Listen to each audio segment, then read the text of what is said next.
I followed the worst dieting advice for 24 hours, and how many of these do you still follow? Well, stick around and find out. I woke up at 4 a.m. in the morning, and as always, I went to go do some light exercise just to energize myself. I did some push-ups, some squats, and also some thank yous. Thank you. Meal number 1, we have breakfast, and for that, we'll have this fancy fitness oatmeal. I went to pour in and measure out the oats, but actually we can't measure because that, as you will come to find, is one of the rules starting from breakfast. I poured some water on the oats, swirled them around, put the mandatory plate on top so it soaks in faster, and we're gonna go chop up the bananas and the apples. We chopped up the banana, chopped up the apple, bada bing, that thing fell out, I made it smaller, and now we're adding in some protein. How much protein? I don't know, 2 scoops? Whatever, we can't really measure, right? That's one of the rules. Swirl that up, adding some peanut butter. How much? 2 scoops again, swirling that up, adding all the fruits inside, and then I poured up some black tea. Okay, so here we are. Meal number 1. As you saw, we have some oatmeal, we have some black tea, and we're gonna get to eating this. But what are the main rules that we're following for this breakfast? First off, not skipping breakfast, because breakfast, it's the most important meal of the day. You have to be eating breakfast because God forbid you put yourself in a deficit by skipping breakfast. No, we always have to eat breakfast because then our body's gonna go into starvation mode and it's not gonna burn the calories. The next thing we're gonna follow from here on out is we're gonna eat often. So throughout this video, you're gonna see we're gonna be eating every few hours because we cannot stop our metabolism. And the last thing, as you probably already saw before, because I mentioned it, we're not gonna count our calories. So who knows what the hell is in this? Who knows how many calories are in this? Because sure, it may look healthy. We have fruits, we have oatmeal, peanut butter, but calories wise, I can eyeball this to be maybe like 1,000 calories. Now this meal by all accounts is quite healthy. If I was trying to gain weight, this would be perfect, it has a decent amount of nutrients, but if I'm trying to lose weight, this is an absolute carb bomb, which, pre-workout could be good, but even pre-workout, you don't need this many carbs. Maybe just use lower calorie fruits, maybe use some strawberries or raspberries instead of bananas. There's so many different ways that you can tweak meals to have the taste be almost identical and cut out like 50% of the calories. I'm gonna finish all this up and then I'll see you on meal number 2. So we went to finish up our oatmeal, and the next thing we had to go do was actually get to work. I like to work in the morning, and what did I work on? I went to edit this damn video. And while editing, I decided, since we always have to be eating around the clock, I ate a fruit. I forget what the hell this fruit is called, so I'll just refer to it as fruit. I then got really tired. I got super brain foggy because how am I supposed to work after having such a large carb meal? Carbs give you brain fog. So I got really tired, laid down on the couch, did a backflip, and then got tempted by these waffles a couple of hours later. So I took one of them, I ate them, I got tempted by a cookie, and since intuitive eating, I can eat a little bit of everything, and in intuition, in proportion, small. I took a bite of this caramel candy, and here is our next meal. Now you might say, bro, where are these rules coming from? Intuition, what are you talking about? Well, let me introduce you to meal number 2. So after our fantastic breakfast, I guess, we're hungry again. We have to get a pre-gym meal in. Before we go to the gym, we have to eat something. But what are we gonna eat? What are the rules that we have to follow now? The first rule is eat everything in moderation. Nothing is inherently bad, or so people say. Because you can just have a cookie or two, right? Like, that's not unhealthy. You can have a piece of chocolate, you can have some nuts, you can eat anything you want in moderation. So we're gonna see how that goes. And our second rule is to eat intuitively. So I intuitively picked what I wanted to eat. So let's get on to it. Okay, let's have this. You know what? I'm gonna start off with the cheese, Now, do I know what the calories of this meal are? No, but I'm pretty sure it's a little bit too high for, something pre-workout. Ideally, I would be eating maybe like a banana, or I'd have like a protein shake with honey, just to get in like the minimum amount of carbs, get in some protein. But this, I felt like eating this, right? It's intuitive and I can have anything I want as long as it's in moderation. Now, does this plate look ridiculous? Yeah, it looks ridiculous. Would you ever eat this within a meal? No, but the idea here is that most people don't actually put everything that they eat into one plate. They wouldn't gather all of these snacks and put it into one plate, but when you do put it all into one plate, you kind of see the ridiculousness of it all. Let's have a cookie too, bro, because intuitive eating. Now let me yap about intuitive eating for a little bit. You cannot eat intuitively because intuition within itself is a built-up skill, especially when it comes to food. So you cannot eat intuitively unless you've learned how calories work, how health works, how nutrients work, how macro and micronutrients work. If you don't know how many calories are in this one cookie or roughly what its composition is, you're not gonna really be able to eat intuitively. The only reason someone like me could eat intuitively is because I know what type of foods are gonna do what to my body. Why? Because I've went through the process of tracking my calories, of tracking my foods for, years on end. So now if I didn't want to do it, I could probably get away with it. But at the start of my journey, I took everything to the extreme. I had to track everything because, look, if I ate intuitively, this is the type of stuff I'd be eating. So that's exactly how I got fat. Okay, so now let me yap a little bit more about moderation. Why is moderation horrible fat loss advice? Because technically, I can eat this chocolate in moderation. It's really sweet. I can eat this chocolate in moderation and hypothetically nothing will happen to me. Look, I'm having like 1 or 2 pieces, sure. But the first thing is most people don't think about the fact that all this stuff adds up. If you're always eating a bunch of things in moderation, then, by the end of the day, you might have eaten like 1 or 2 chocolate bars worth of just like junk food. And the second thing is, moderation doesn't work for former fat people like me. See, I used to be in love with these candies, right? And, I can maybe eat them now in moderation. I've grown older. I've developed the skill of delaying gratification, but 16, 17-year-old me didn't have that skill. So the better way to, avoid the junk food was to not have any in the first place. Would you tell an alcoholic to just have alcohol in moderation? No, if you're fat, if you want to lose weight, you should maybe start off with the extremes. Don't abuse the substance that you are addicted to. And then after years of being clean, you can maybe try to introduce it back into your own life. Moderation doesn't work for people who can't control themselves. And I used to be a person who couldn't control himself. You have to build this skill over time. And what other way do you build it than to, give yourself an easy path to do that first? The chocolate, the candy, was really sweet. So I had to go grab some water and then I went over to the gym. I hit some chest and then I proceeded to go home. Okay, so now that we're back from the gym, we all know that after the gym, you have to get in your protein shake. Awesome, I love protein. Here with me, I have a protein shake, and it's recommended that throughout the day you get 1 gram of protein per pound of body weight if you're trying to retain muscle and look, young, healthy, beautiful, sexy when you're trying to lose weight. But, since I don't track calories because I don't want to get disordered eating, because tracking calories is more of an eating disorder than, being obese, I don't know how much protein is in here. So am I getting my 1 gram per pound of body weight? Who knows? But, let's drink this protein shake. My shaker cup doesn't have the top, so I have to put my hand over it. Do I drink my protein shakes with water? Yeah, I do. If you don't want to get fat, don't drink it with milk either. I mean, you're adding extra calories, but to each their own. So that's down. We're probably going to soon prepare for meal number 3. But yeah, we always have to be eating. God forbid I miss a meal. God forbid I put myself in a calorie deficit. God forbid I lose any actual freaking weight in this challenge. Okay, so now it's been a while. And welcome to meal number 3. I hope you enjoy this assortment of food because we have Coke with sugar because diet soda is of course bad for you and it causes cancer. We have some keto bites because, anything that has carbs in it is bad for you. And we have to eat keto because that's the only way to lose weight. Carbs, they spike your insulin, and insulin is the main hormone that signals fat storage. And then we have some type of fruit juice because fruit juice is full of vitamins and minerals, perfect for the healthy growing child body or whatever the propaganda these fruit juice companies have sold you. But I'll start off with the keto bites because it seems like the only normal food. So, I'll give it a taste and I'll report back to you. So right off the bat, this is extremely messy. These are pretty good. The fact that it's whatever kind of goes to my point. This stuff isn't necessarily healthy just because it's keto. What I'm getting at is I could probably eat 2 of these packages and I wouldn't be satisfied. And just because something is keto doesn't mean it's necessarily good, because you can have keto junk food. This is a perfect example of what keto junk food is. I mean, is this red meat? No. Is this highly nutritious eggs, or is this cheese? No, it's just some weird nut.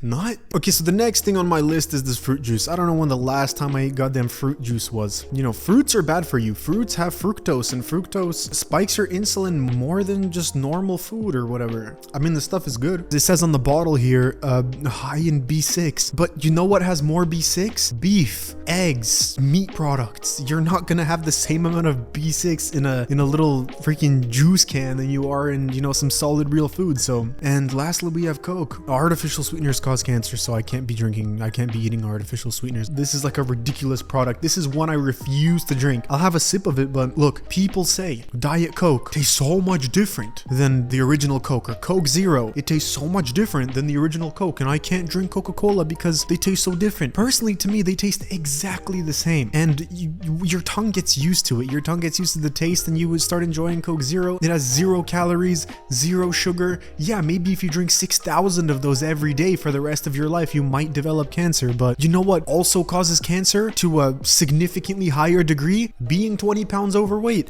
being 10 pounds overweight, even being slightly overweight dramatically will increase your chances of cancer more than drinking a stupid diet soda. So I'll take a sip of this and we'll see how that goes. I took a sip of the Coke. It was whatever. I then indulged in another waffle because, well, you know, you have to always be eating around the clock. You can't be stopping your metabolism, and intuitive eating at its finest. But then I thought of a very interesting challenge. What if I stopped speaking out of my ass and I took 2 paper cups and let one of my family members actually guess which one is Diet Coke and which one is the OG Coke? That's exactly what I did. I marked down the cups, poured in the Coke, and swirled them around. Now Metro Boomin. We make it boom. They both certainly looked the exact same. At first the smell kind of gave it away, so they had to mix it up again. And for that reason, I'm gonna plug my nose while drinking it, so can you mix it up again just in case?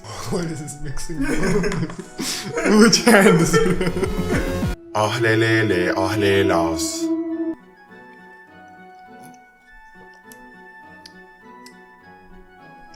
And that one, like, I would want to say that one is like the real sugary one. They low-key taste the exact same, bro. Wait. This one's the sugary one? They taste the exact same, I don't know. Oh, this one's 0.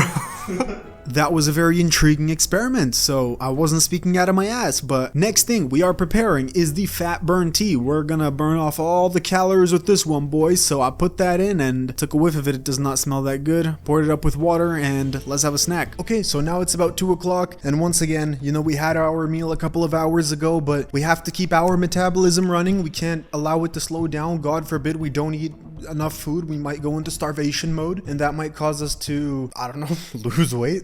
So here it is, my intuitive food. I chose some cottage cheese. See, this is probably one of the better things that we've eaten today. This low carbs, you know, which doesn't necessarily mean that it's gonna allow you to lose weight, but it's low carbs, but it's high in protein. It's really high in protein, and it got some healthy fats. Everything's fine with this. Then we got some nuts, some salted peanuts. Nuts are a bit of a scary one because it doesn't look like a lot. It's like a tiny little handful, but this is probably like 300 calories. That's one mistake a lot of people make. Dietitians and people online or in the real world, they'll tell you, oh, but like nuts are healthy, have more nuts. Yeah, but it's also a bunch of calories for a very small portion of food, so it's very easy to overeat. Is it healthy? Yeah, by all means it can be healthy, but is eating too many calories healthy? No.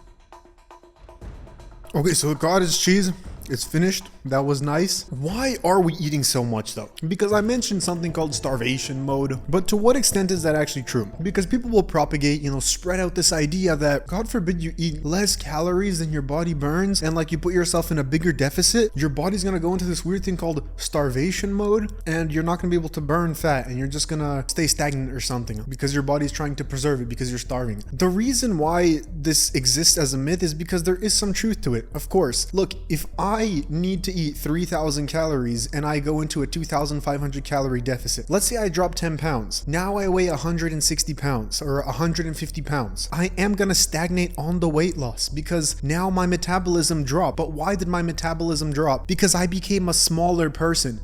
And by nature of being a smaller person, you burn less calories naturally. Anyways, enough of these nuts. We are gonna undo this whole meal by having this fat loss detox tea, which I hope tastes amazing. So cheers.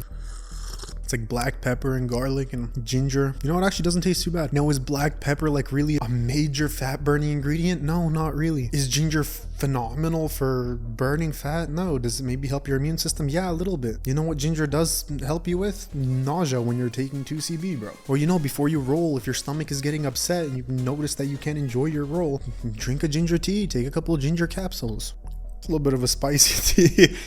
Okay, well, we're gonna finish this and then I'll see you at meal number 4. So here we are, meal number 4. We have some pizza, some homemade pizza with pineapples, bro. If you don't like pineapples on pizza, You gotta take this up with the big man, bro. Okay, so here we are, the final meal of the day. It's 5 o'clock, and what is the main idea of this final meal? What is the horrible diet choice that we have going on over here? We have two crucial things: eating late at night and also detoxifying your body, which you'll come to see very, very soon. But you might say, oh, it's only 5 o'clock. Yeah, but when you go to sleep at 7, you know, this counts as late for me. So if you go to sleep at 10, this would be like eating at 8 o'clock. If you go to sleep at, 12, this would be like eating at 10 o'clock. And is there any truth to this? I mean, should you not eat late at night? It's a really wishy-washy thing, but for the most part, it doesn't matter all too much. And why is my choice of food pizza over here?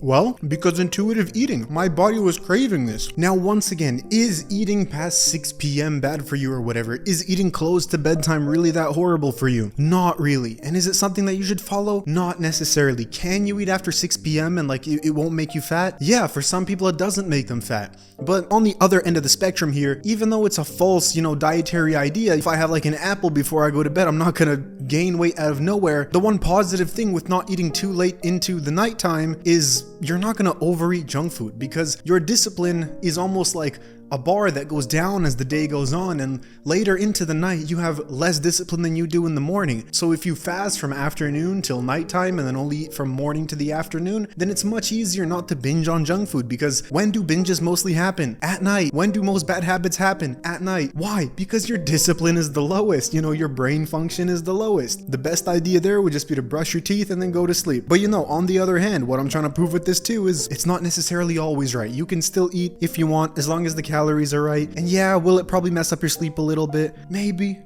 but you should go along with how your body works. If your system metabolizes everything faster, then you may be able to eat before going to sleep. But what about our detox drink? I'm gonna finish this pizza later, but let's talk about this now. This right here is apple cider vinegar. And apparently, recently, it has come to my notice that after eating a large carb meal, you can chug down some apple cider vinegar and it's going to lower the glucose spike, or it's going to make sure you don't absorb as much calories into fat, and it's going to make you skinny, and it's going to do all this and all that.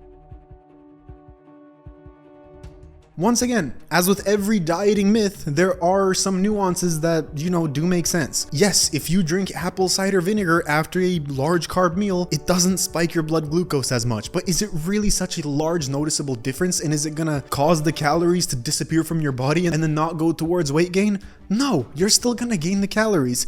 Will you maybe lower inflammation by the tiniest amount? Yeah, but are you gonna catch me drinking apple cider vinegar after every single high carb meal to lower inflammation, to lower insulin? No, it's disgusting. And what you have to realize is a lot of biological processes also have other positives. Like if you're spiking inflammation or if you're spiking insulin, that doesn't only mean that you're going to gain fat. Let's say you're building muscle and you spike insulin. That's a good thing, because insulin is an anabolic hormone. So it's much more nuanced than just, insulin is bad and this is bad. So yeah, for maybe inflammation, for insulin, maybe the apple cider vinegar is good, but is it something that I'm gonna stick to for the rest of my life for such a meaningless result? No, I am not. But I'll finish the pizza, I'll drink this, that'll be the end of the day, and then I'll see you at the final stretch. I'll tell you how all of this went, what are the practical takeaways, so let's get on to that. So, I kept on eating, I finished up the pizza, I drank my apple cider vinegar, which, look, frankly, I think I put too much vinegar in there. After reading how much you have to put in, apparently it's only 1 to 2 tablespoons. I put when you lift the bottle and it starts glugging, yeah, I put that much in, and then I had an apple just to really make sure, the vinegar part gets dissolved by the apple cider.